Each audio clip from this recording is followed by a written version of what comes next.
ان 3 مجالس میں یہ حتیٰ اگر 30 مجالس بھی ہوں تو مولا امیر المومنین کی زندگی پر صحیح روشنی نہیں ڈالی جا سکتی۔ یہ ذہن میں رہے کہ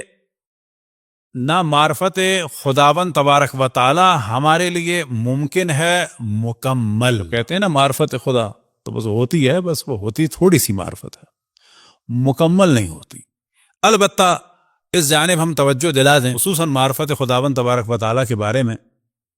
کہ صحیح معرفت رسول و آل رسول ہی سے ہو سکتی، اور یہ بھی ذہن میں رکھیں کہ مکمل معرفت ممکن ہے کہ بعض مومنین کے لیے یہ والا موضوع ذرا سا مشکل ہو۔ بہترین معرفت اللہ سبحانہ و تعالیٰ کی وہ رسول اللہ اور مولا امیر المومنین و ائمہ کو ہے، بہترین مکمل معرفت کہ جیسی خود اللہ کو اپنی ہے اور اللہ پہ احاطہ ہو جائے، یہ حتیٰ کسی کو ممکن ہے کوئی سمجھے کہ اس میں رسول یا مولا امیر رسول اللہ صلی اللہ علیہ وسلم مولا امیر المومنین کی توہین ہو گئی، نہیں، کہ اللہ سبحانہ و تعالیٰ لا محدود ہے۔ ہم نے کیا کہا کہ بہترین معرفت اشرف الانبیاء اور مولا امیر المومنین کو اور ائمہ کو ہے، بہترین معرفت اور انبیاء علیہ الصلوۃ والسلام، لیکن جیسی معرفت خود اللہ سبحانہ و تعالیٰ کو اپنی ہے، وہ مکمل معرفت کے کوئی اللہ سبحانہ و تعالیٰ پہ احاطہ کر لے، وہ معرفت کسی کو بھی نہیں ہے، اور یہ عقائد تشیع کا ایک اہم ترین موضوع ہے۔ صلوات پڑھیں بر محمد و آل محمد۔ اب ایسے ضمن میں سوال ہو سکتا ہے کہ وہ معرفت جو رسول اللہ صلی اللہ علیہ وسلم کو دنیا سے جانے سے پہلے تھی حتیٰ آخری دن، یا وہ معرفت کے جو 40 ہجری 21 رمضان کو اللہ سبحانہ و تعالیٰ کی مولا امیر المؤمنین کی تھی، تو کیا ابھی بھی وہی معرفت ہوگی یا اضافہ ہو رہا ہے؟ تو عقائد تشیع میں کیا ہے کہ اب تک معرفت خداوند تبارک و تعالیٰ میں اضافہ ہو رہا ہے، ہوتا رہے گا، کبھی نہیں رکے گا۔ اس کی معرفت میں خود رسول اللہ اور اہل بیت کی کہ ہر لحظہ ان کی ذات میں بھی ترقی ہو رہی ہے۔ وہ ترقی کس کے ذریعے سے ہے؟ معرفت خداوند تبارک و تعالیٰ کے ذریعے سے، اور وہ معرفت کی ترقی کا سلسلہ کبھی بھی نہیں رکے گا کیونکہ اللہ محدود ہے۔ بس یہ ذہن میں رہے کہ مذہب حق اہل بیت، اور یہ مذہب کوئی بعد کی چیز نہیں ہے، یعنی تعلیمات قرآن اور اہل بیت بے حکم رسول اللہ، جب بعد رسول اللہ لیا جائے گا تو اس کو کہا جائے گا مذہب حق اہل بیت۔ تو جب کہا جاتا ہے کہ اللہ سبحانہ و تعالیٰ کی معرفت جیسی کہ مولا امیر المؤمنین کو رسول اللہ صلی اللہ علیہ وسلم کو، ایسی کسی کو نہیں، تو وہاں پر اصل میں یہ مراد ہے۔ تو یہ چیز واضح رہے کہ جو بعض دفعہ واضح نہ ہونے کی وجہ سے کہ جو ہمارے مذہب حق اہل بیت کے اہم ترین موضوعات ہیں، بعض دفعہ وہ چھپ جاتے ہیں، اور جیسی معرفت اللہ سبحانہ و تعالیٰ کو ہے مولا امیر رسول اللہ صلی اللہ علیہ وسلم کی، اور مولا امیر المومنین کو ہے رسول اللہ کی، ایسی کسی کو نہیں۔ اور بالکل ایسے ہی کہ جو معرفت مولا امیر المومنین کو اللہ سبحانہ و تعالیٰ اور رسول اللہ صلی اللہ علیہ وسلم کو ہے، وہ بھی کسی کو نہیں ہے۔ لیکن اس میں شک نہیں کہ ظاہر ہے کہ خداوند تبارک و تعالیٰ خالق ہے،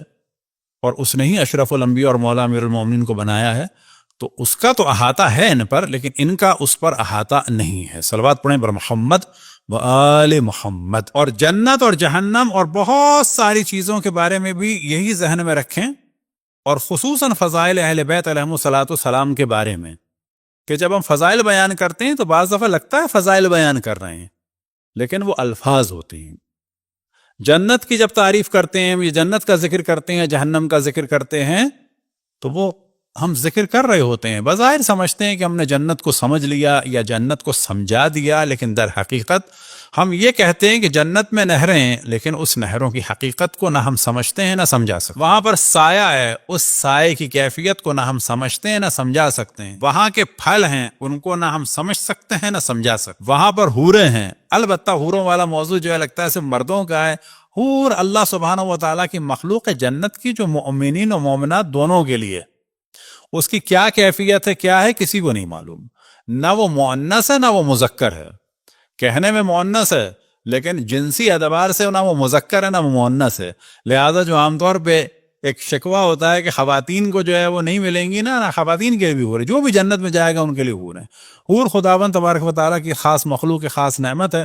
لیکن اس کا بھی فقط ذکر ہی کیا جا سکتا ہے، اس کو سمجھا اور سمجھایا نہیں جا سکتا۔ دنیا میں سب سے زیادہ پھل ہم کون سا کھاتے ہیں انڈین پاکستانی؟ آم کے ذائقے کو کوئی لکھ کے دکھائے، ابھی ٹائم ہے، عید تک لکھ کے دکھا دیں، وہ لکھ سکتا ہے؟ اس کو ڈیفائن کر سکتے ہیں آپ؟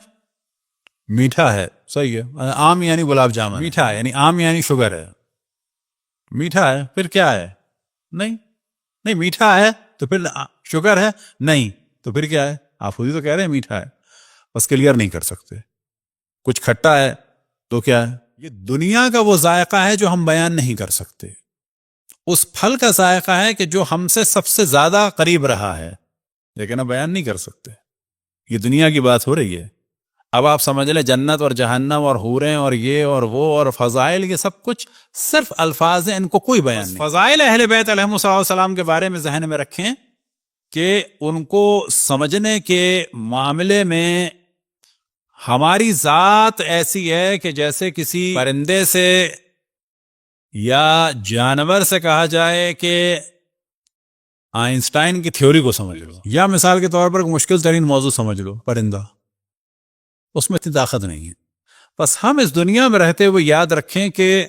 انبیاء کا ذکر کر سکتے ہیں، ان کے معجزات کا ذکر کر سکتے ہیں، لیکن مثال کے طور پر وحی کا ذکر کر سکتے ہیں، لیکن وحی کو ہم سمجھ نہیں سکتے، سمجھا نہیں سکتے، کیونکہ اس کے لیے کم از کم درجہ یہ ہے کہ وحی نازل. وحی آپ کہتے رہیں لیکن وحی کی حقیقت تک نہیں پہنچ سکتے. بس فضائل معصومین کے بارے میں ذہن میں رکھیں کہ ان کی اصل تک اور جڑ تک کوئی نہیں پہنچ. صرف چند فضائل ہیں کہ جن کا ہم ذکر کر سکتے ہیں،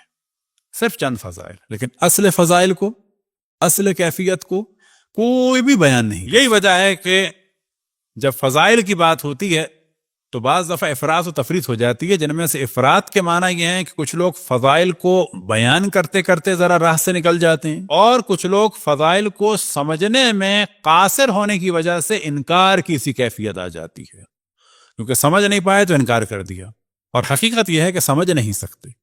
اب یہ ذہن میں رکھیں کہ بعض دفعہ بعض الفاظ سے کچھ پرابلم بھی ہو جاتے ہیں، جیسے کہ ہم سے کچھ عرصے پہلے بھی سوال ہوا تھا، یہ ولادت میں جو نزول کہا جاتا ہے، دیکھیں اگر نزول احتراماً کہا جا رہا ہے، جیسے انا انزلناہ فی لیلۃ القدر، تو وہ نزول ایسے تو نہیں ہوا تھا کہ مثلا قرآن نازل ہو رہا ہے کوئی جھولے سے، ایسے ہوا تھا. خاص انزال تھا رسول اللہ صلی اللہ علیہ وآلہ وسلم سے، جس کی کیفیت کو ہم نہیں سمجھ سکتے.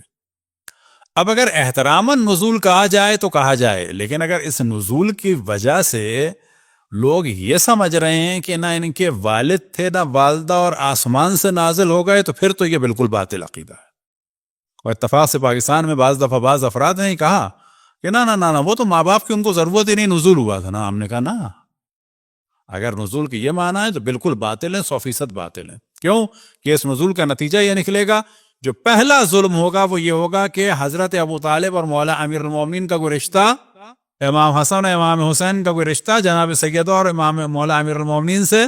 تو نزول کے اگر یہ والے معنی لیے جا رہے ہیں